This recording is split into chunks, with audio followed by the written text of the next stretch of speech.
Hello and welcome back to LBG Reviews. Please be sure to like and subscribe.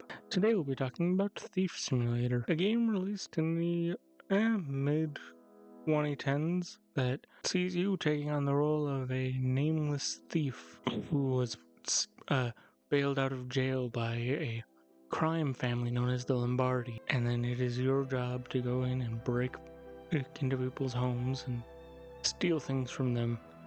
As you progress, you earn skill points that you can then use to be able to break into or to be able to pick better locks. You're able to climb up trellises. You're able to hijack. You're able to hotwire cars and steal vehicles, and there's a lot of cool depth to it. The game doesn't really have any accessibility settings, but that's not terribly surprising. I mean, a lot of janky early mid 2010s simulator games like this weren't really the most accessible games to play, but at the same time the game is a lot of fun. It revolves around a lot of stealth mechanics, making sure people don't see you carrying away large stolen items, making sure that you don't get caught by the homeowners, and if the homeowners do see you and call the cops, hiding away from the cops.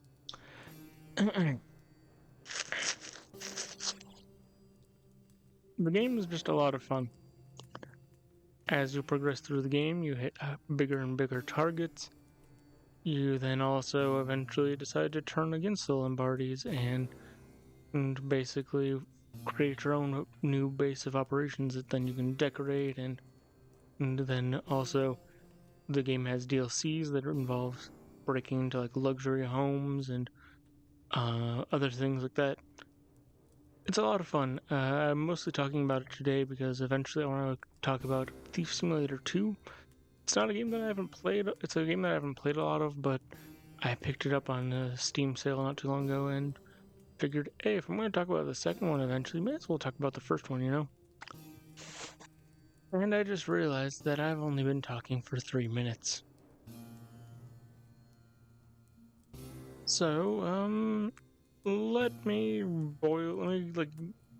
dig a little deeper into the gameplay loop then.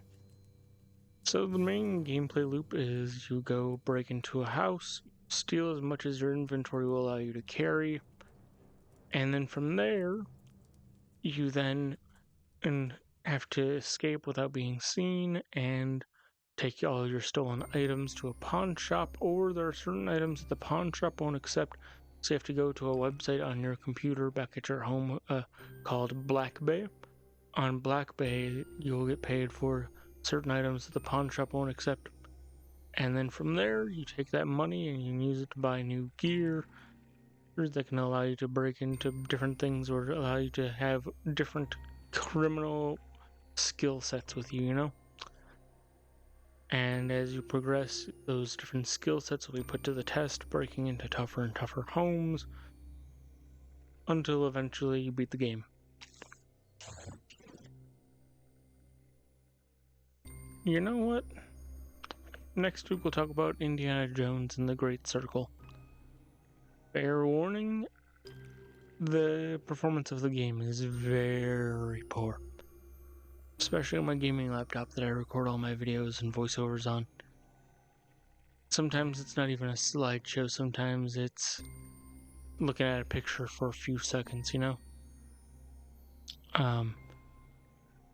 The game does have some accessibility settings, but at the same time, I think the main thing I will want to talk about is the performance issues. I'll go over a lot of the plot of the game. It follows a relatively traditional Indiana Jones story, which makes sense considering it takes place shortly after Raiders of the Lost Ark. I know the game is when it runs well, it plays relatively well.